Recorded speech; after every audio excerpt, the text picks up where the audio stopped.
Hello and welcome to 360GamerCast, episode 38 for Tuesday, the 13th of October 2020. I'm your host, Mark Webb, Gamertag, PSND, Steam ID, Webby, 360G, and joining me today is...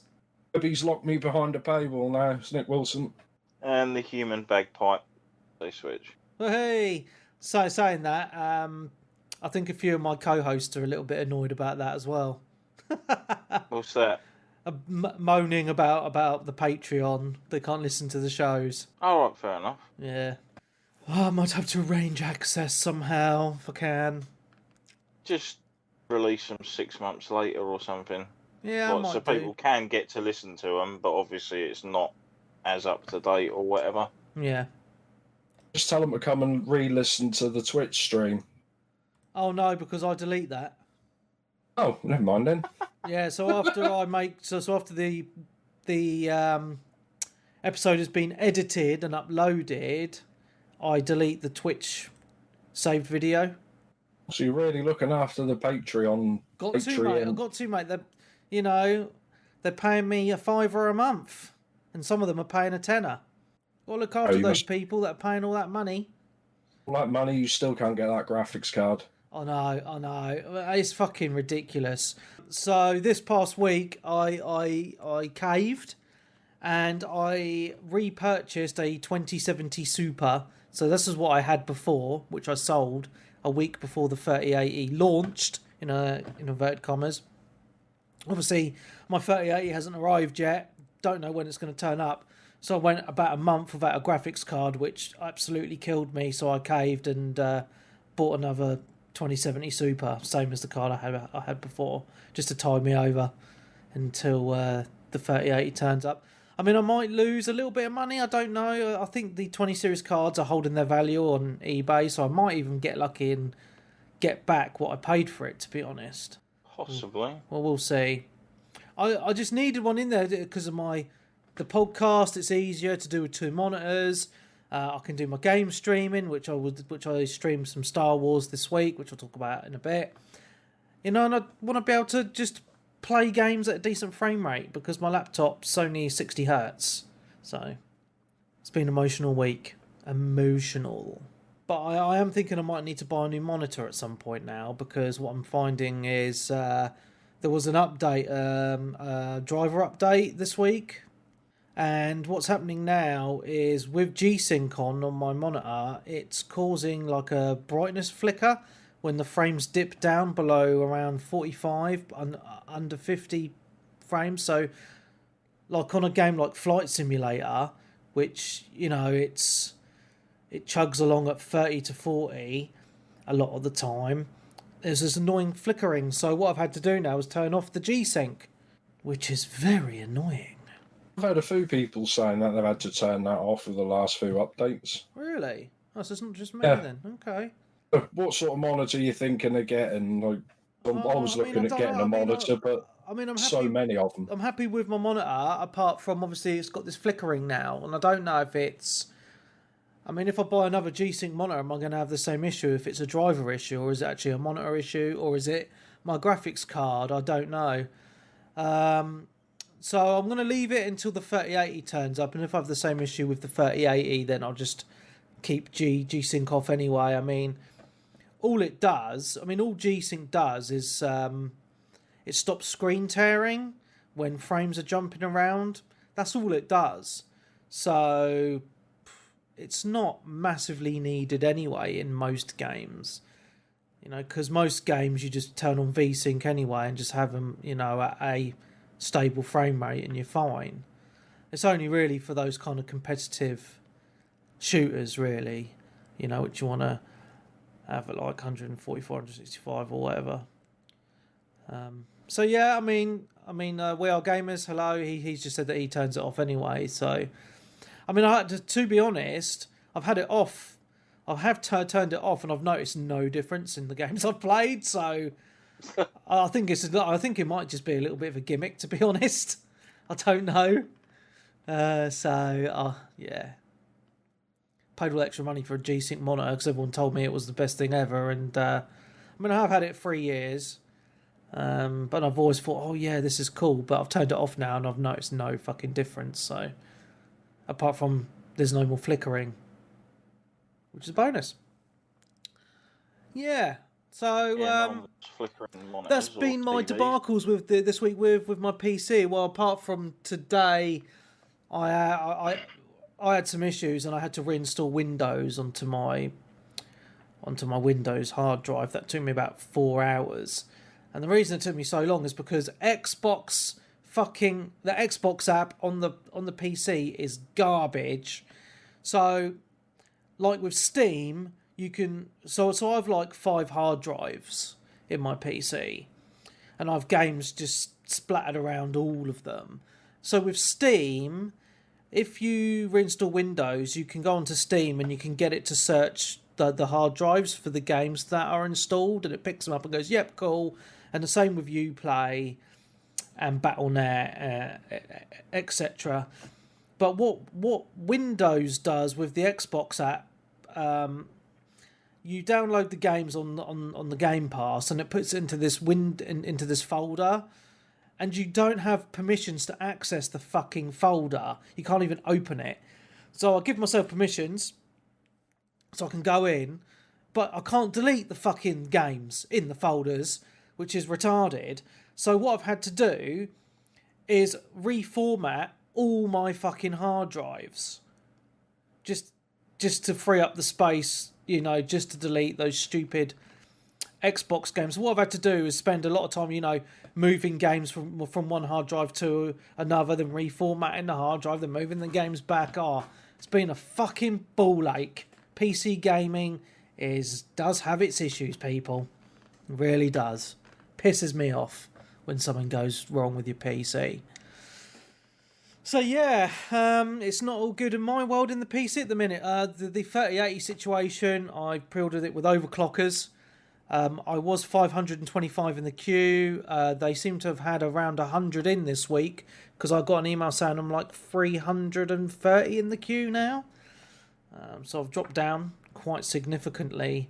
And a lot of people are annoyed in the overclockers forums because a lot of the manufacturers haven't sent any stock yet at all. So there's people who have ordered like the EVGA cards for example, and in the queue they were told they were in the top 10 over 3 weeks ago, and they still haven't got a card.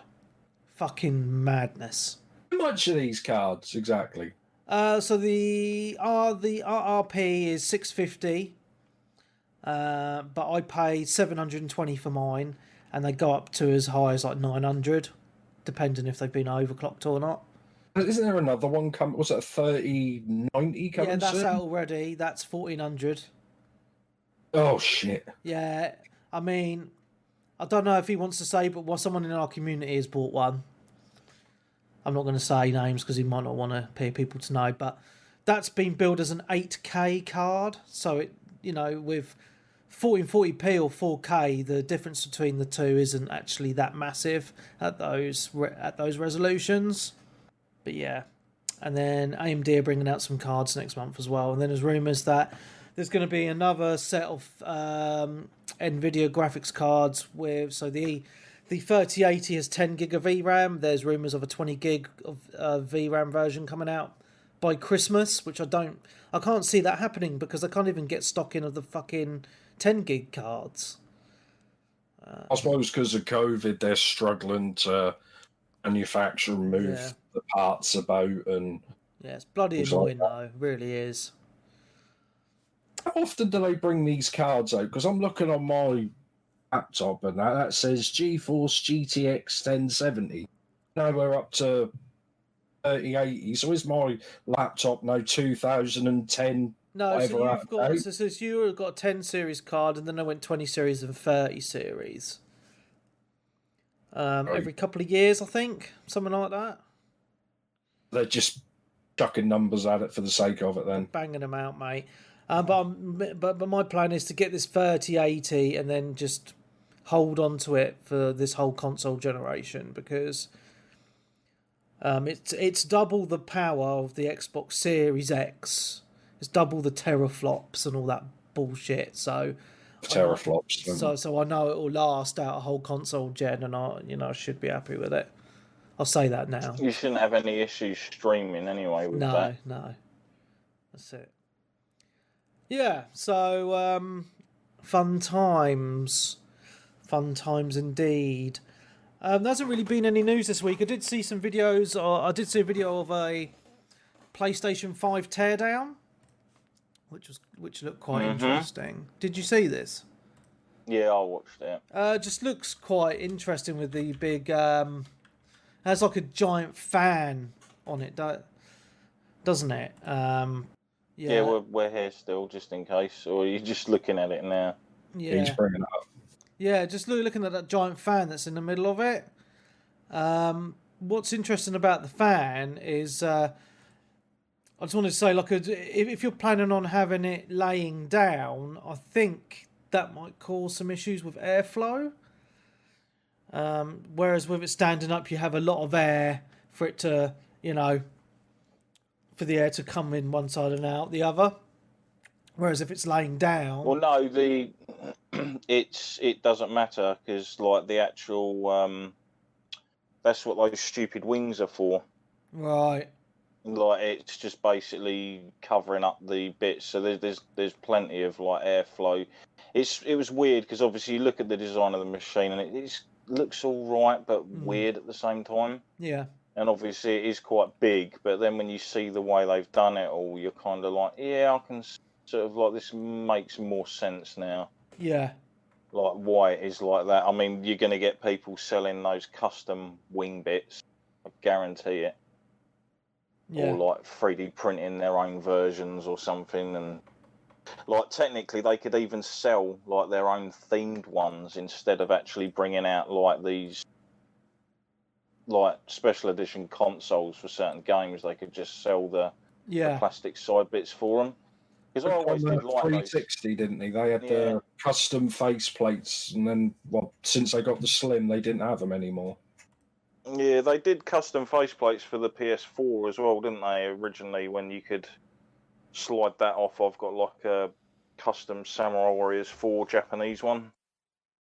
And there was a Final Fantasy 14 one which had the logo on it, which I wanted really badly, but then they kind of only were shipped with the system itself. They didn't sell them separate.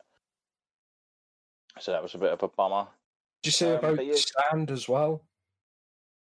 Yeah, the weird stand. At least you can sort of take it off and move it around, because I've heard the one on the Xbox can't take off, I don't think. Oh, okay.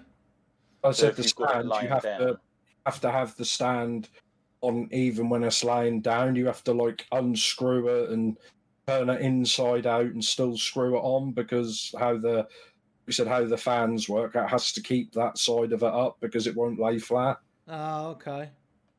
Yeah, you look at the shape of it, it's kind of like it has the fatter bit where the disc is, and then it slowly slopes upwards, doesn't it?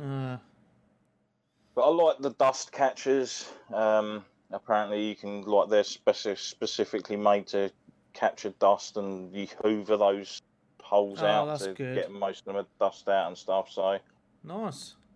Surprised how filthy they get. Yeah.